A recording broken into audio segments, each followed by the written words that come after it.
लगता है कि इस फैसले के बाद इस चीज को ज्यादा तकवीयत मिलेगी, क्योंकि सियासी बहरान, आईनी बहरान, ये सवालात उठ रहे थे। इस फैसले के बाद ये तमाम जो बहरान है, चाहे वो सियासी हो, कानूनी हो, आईनी हो, हल होते हुए नजर आएंगे या फिर मजीद कॉम्प्लिकेशंस आएंगी? देखिए जी, अभी जो सजाद मीर साहब ने बात की है, मैं 100% उसको एंडोर्स करता हूँ, और जो मैं अभी करूंगा वो प्रोबेबली उनकी रेपुटेशन हो जाएगी। लेकिन आप एक चीज को गेज करो कि हमारे ये जो जुडिशरी है, मैं क्या कहूं, ये इनकॉम्पिटेंट है। हाई कोर्ट में एक फैसला आता है, उधर सुप्रीम कोर्ट में जाके चेंज हो जाता है, अच्छा सुप्रीम कोर्ट में जाता है, हाई कोर्ट में चले जाओ। हम अपनी जुडिशल सिस्टम को क्या कर रहे हैं? क्या जजेस अपने आप को बचा रहे हैं? क्या वो सही जजमेंट नहीं दे रहे? क्योंकि जो भी जजमेंट है वो जाके आगे एक डिबेट पे आ जाती है, उस पर फिर आपका केस खुल जाता है। अभी मीर साहब ने जो बात की, 2 साल के बाद अब आपकी आंखें खुल गई हैं। भाई क्यों? उस वक्त क्यों नहीं हुआ? आपको डिले किस चीज की है? और ये जो डिले है, यही डिले है जो टेलीविजन के ऊपर nonsensical analysation and nonsensical talks होते। बिकॉज आप खाना देते हो हमें, आप जब खाना में देते हो हर किस्म के तजिए आ जाते हैं। सो द क्वेश्चन इज, या बेसिक क्वेश्चन आपका उठता है कि ये क्या वजह है कि आप एक साउंड एंड सॉलिड जजमेंट क्यों नहीं देते? That is the real question. हम सॉलिड नहीं देते और उसके अंदर कोई ना कोई टेक्निकल लकूना होता है जो कि आगे जाके उसको पकड़ लेता है, और इसी आप कह लो डायलेमा में हम पूरे मुल्क को चला रहे हैं। अब मुझे बताओ, ये टाइमिंग की आपने बात की है, is this the right time? मुझे बता दो, जबकि आपकी assembly itself is in question. तो जब assembly itself is in question, आप बेशक इसको कह दो परसेप्शन है, चलो परसेप्शन भी है, बट अगर एक परसेप्शन है तो दैट मीन्स कि आगे जाके फिर इसकी कुछ कोई ना कोई इसकी आप कह लो कि इसका रेमेडी ये निकाल लेंगे। ठीक है। सो हमने देखना है कि please work in the larger interest by getting everybody together. हम नहीं कर रहे। शायद खाकाना बासी की देख लिया ना, सुन लिया आपने स्पीच उसकी, जो उसने स्टेटमेंट दी है। I think that is what is needed. बिल्कुल सर, ठीक कह रहे हैं आप। तो सजाद साहब, जिस तरह से पीजे मीर साहब कह रहे हैं कि सॉलिड जजमेंट, ये बड़ा सवालिया निशान है। एक डिसीजन जो हाई कोर्ट में आता है वो सुप्रीम कोर्ट में आकर बदल जाता है, फिर तो आपको लगता नहीं ये तो फिर अदलिया पर ही सवाल उठेंगे? वही पसंद नापसंद जजेस का तासुर भी मजीद मजबूत होगा। ये पार्टीजन बुनियाद नजर आती है। ऐसा लगता है कि फिर आ जाता है कि फलां जज तो बड़ा अच्छा है, लेकिन असल में उसके बीवी बच्चे फलां तरफ है। भाई आपने इंतखाब जब करना होता है जजेस का, उस वक्त कोई क्राइटेरिया नहीं है जी। किस चैम्बर से आया है, किसका पीछे कौन है, किसका दामाद है, किसका क्या लगता है, ये देखा जाता है। और आप जजेस का इंतखाब खुद जजेस कर लेते हैं। इफ्तिखार चौधरी ऐसी सब डाली जिसकी इंतहा हो गई, और अब ये कुछ तरमीम करना चाहते हैं।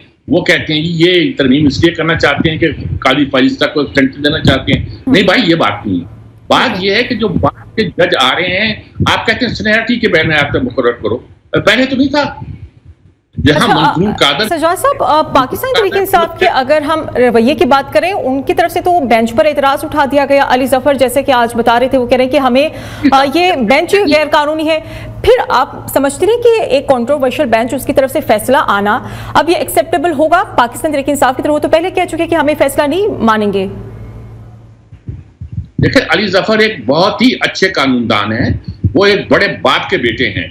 लेकिन एस.एम. जफर साहब का ये प्रॉब्लम था कि वो मरंजा बनंद शख्सियत थे, वो सुलह सफाई कराने के कायल थे। अब अली जफर साहब का प्रॉब्लम ये है कि वो सियासत में भी आ गए हैं, और सियासत में आ गए हैं पीटीआई के साथ, और पीटीआई के बहुत से मसाइल हैं।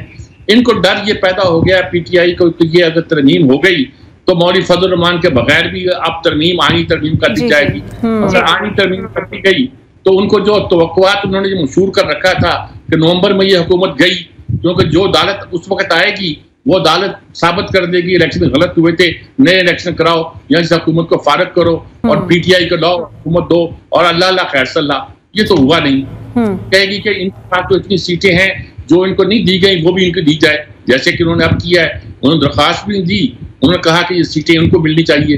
तो इस तरह की जो फैलाई गई थी, जिसके नतीजे के तौर पर ये क्राइसिस शिद्दत इख्तियार कर गया है। ठीक है, वरना इस पे क्या है, एक जुडिशल कोर्ट होना चाहिए, मिसाक जमहूरियत पे आपने तय कर दिया है। इसमें क्या है, जजेस की उम्र बढ़ा देते हैं तो ये क्या है? आखिर जुल्फिकार भुट्टो ने भी टेन्योर मुकर्रर किया था, फिर उस टेन्योर को खत्म किया था, दोनों आईनी तरामीम, और इस मुल्क में होता रहा सारी बातें। सज्जाद साहब, वैसे आईनी तरमीम भी एक बहुत बड़ा चैलेंज है हुकूमत के लिए, तो पीजे मीर साहब इस फैसले का बड़ा इंतजार किया जा रहा था, क्योंकि यही बात की जा रही थी कि अगर ये फैसला हुकूमत के हक में आता है तो फिर आईनी तरमीम में हुकूमत को किसी हद तक कामयाबी मिल सकती है और आईनी तरमीम मौलाना के बगैर भी पास कराई जा सकती हैं। देखिए जी, आप पीटीआई को इग्नोर ना करें, उनकी एक फॉलोइंग है, वो अब एक पॉपुलर जमात है, आपने देख लिया उनको। सो द क्वेश्चन इज कि पार्लियामेंट के अंदर सारे मिलजुल के फैसला करते हैं, और अब अगर आप आज फैसला कुछ करेंगे, you really think that will be a democratic फैसला?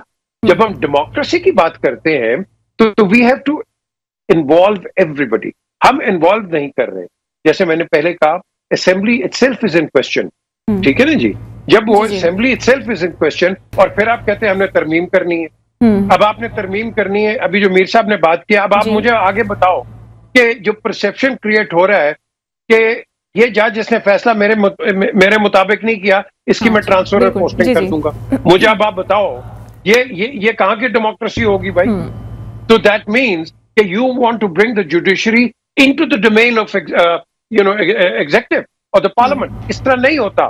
फिर आप कहते हो हॉर्स ट्रेडिंग की आप बात करते हो। डेमोक्रेसी के अंदर everybody has the right to go anywhere they want, because at the end of the day it is the people's will.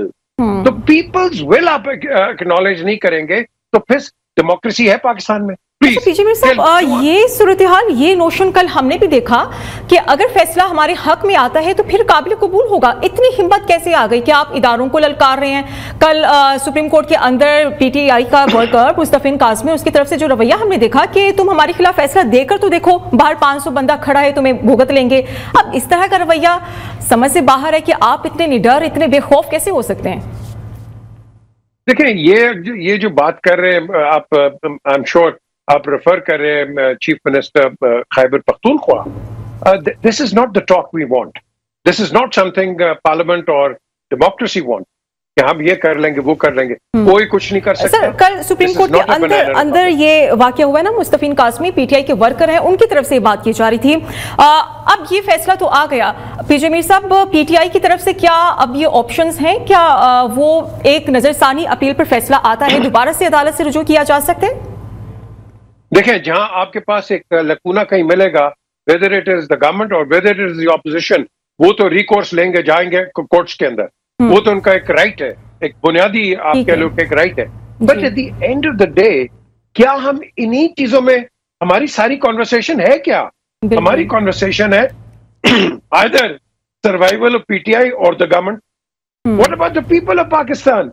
इनकी सर्वाइवल की कौन बात कर रहे हैं भाई? यहाँ तो उनकी तो बात ही कोई नहीं है। हम 2 साल से ये लड़ रहे हैं, वो ठीक है, मैं गलत हूं, ये वो, एंड ऑल दिस नॉनसेंस। ये अभी प्रोग्रेस आ रही है, इन्फ्लेशन बेहतर हो रही है, ठीक है, उस घोड़े के ऊपर कोई नहीं चढ़ेगा, उस घोड़े पे कोई नहीं चढ़ेगा। नहीं, मैं आके करूंगा।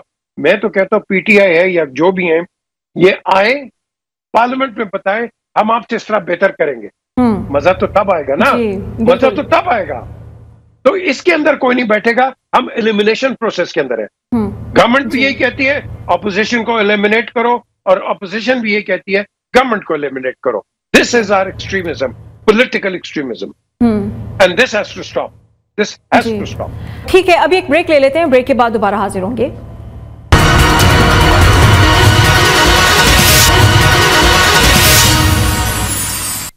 जी, वेलकम बैक नाजरीन, और डिस्कशन को दोबारा से कंटिन्यू करें।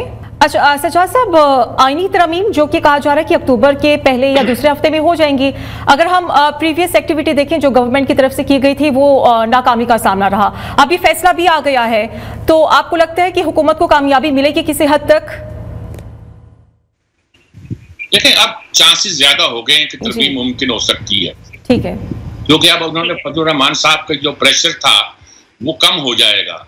ये इनको ये कोशिश करना पड़ेगी कि कुछ लोगों को तोड़ दिया जाए, शायद तोड़ दिया गया है, वो लोग की कुर्बानी देने को तैयार हो जाएंगे कि हम वोट खिलाफ दे देंगे, तरमीम के साथ दे देंगे, फिर अगर हम डी से होते हैं तो वो देखा जाएगा। ये अपनी कीमत तय करते हैं या कैसे होते हैं, या अपने उसूल की बुनियाद पर होते हैं, मैं कुछ नहीं कहना चाहता, लेकिन इस तरह की कोई बात मुमकिन हो सकती है जो अगर डी से अगर ये ना हुआ होता तो फिर ये था कि अगर वोट डालते तो वो काउंट ना होता।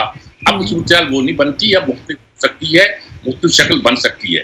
अच्छा, तरमीम जो इस वक्त करना है आइन में, वो इस वक्त एस्टेब्लिशमेंट की, हुकूमत की नहीं, एस्टेब्लिशमेंट की इसलिए मजबूरी बन गया है कि अदालतें बिल्कुल इस तरह खड़ी हो गई हैं कि वो किसी मामले पर किसी और तकाजे को मानने को तैयार ही नहीं है, ना मुल्क की सलामती के मसले पर, ना मईशत के मसले पर, ना किसी और पर। वो कहते हैं हम जिसको चाहे निकाल दें, जिसको चाहे रख लें, जिसको चाहे कि फारिग कर दें, चलो तुम भी प्राइम मिनिस्टर खत्म, छुट्टी तुम्हारी छुट्टी खत्म। ये इख्तियारात अब ना हुकूमत देने को तैयार है, पार्लियामेंट देने को तैयार है, ना एस्टेब्लिशमेंट देने को तैयार है। पहले एस्टेब्लिशमेंट और अदलिया एक होती थी, अब लगता है कि पार्लियामेंट और एस्टेब्लिशमेंट एक होने जा रही है। अगर ऐसा हुआ, अच्छी बात नहीं है ये, लेकिन ये हमारे मुल्क का नक्शा ये है कि अगर ऐसा ना हुआ तो मेरे ख्याल में ये बिलावल जो कहता है कि अगर 25 तक ना हुआ तो मुल्क में बहुत बड़े एक बहरान पैदा हो जाएगा या तबाही आ जाएगी। सज्जाद साहब, मौलाना की तरफ से ये जो कहा जा रहा है, आप क्या इससे अग्री करेंगे कि आईनी तरमीम में हुकूमत की तरफ से बड़ी उजलत दिखाई जा रही है? उन्हें ये समझ नहीं आ रही कि हुकूमत इतनी जल्दबाजी में सब क्यों कर रही है? नहीं, उजलत की बात, उजलत को कहते हैं कि इसलिए दिखाई जा रही है कि जनाब काजी फाजीसा को शायद कुछ उसके होते होते ये करना है। नहीं, करना ये है कि शायद वो मंसूर अली को या किसी और को सीनियरिटी की बेस पे जज बनाने को तैयार नहीं है, चीफ जस्टिस बनाने को। जी भाई, अगर आपका चीफ ऑफ स्टाफ जो है वो सीनियरिटी की बुनियाद पे नहीं बनता तो चीफ जस्टिस का बनना कहाँ लाजम है? ये तो सज्जाद अली शाह ने फैसला दे दिया था, और फिर उसके बाद इफ्तिखार चौधरी ने ऐसा कब्जा किया कि उसकी मर्जी के बगैर ना कोई जज मुंतखब हो सकता था, ना कोई बक्की पर मार सकती थी। यानी सब लोग उससे इतने डरते थे कि उसने पूरा कंट्रोल कर लिया था। तो जुडिशरी का ये जो कॉन्सेप्ट है ना, इसको तोड़ने के लिए अब रोते हैं कि बहुत से चीफ जस्टिस अपनी प्राइवेट महफिल में रोते हैं कि हमें कैसे दबाव डालकर हमसे फैसले कराए गए हैं, माफिया मांगना चाहते हैं, कुछ जाके माफिया मांगना चाहते हैं। सारी सूरत हमारे लिए खुशगवार नहीं है, अच्छी नहीं है, लेकिन ये है कि ये कर दी है सबने मिलकर, सारे इदारों ने, सारे स्टेक होल्डर ने, चाहे अदलिया हो, चाहे पार्लियामेंट हो, चाहे एस्टेब्लिशमेंट हो, चाहे मीडिया हो, ब्यूरोक्रेसी हो, सब ने मिलकर मुल्क का सत्यानाश कर दिया जी। ठीक, बिल्कुल सही कह रहे हैं आप जी।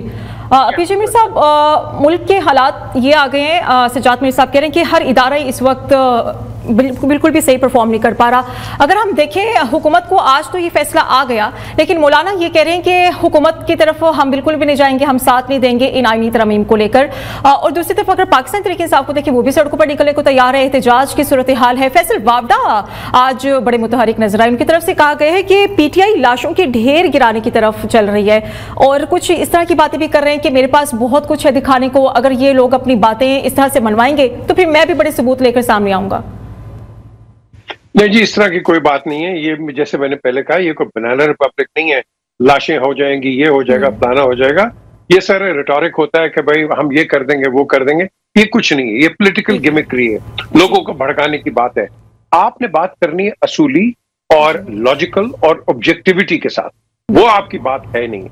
इस वक्त जो सारा आपका जो एक ये जो क्राइसिस आया हुआ है, ये एक आदमी के ऊपर बेस्ड हो रहा है, चीफ जस्टिस ऑफ पाकिस्तान।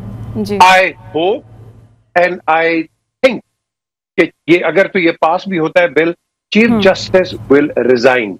वो बिल्कुल रिजाइन अगर कर देंगे तो फिर हमें पता चलेगा कि ये चीफ जस्टिस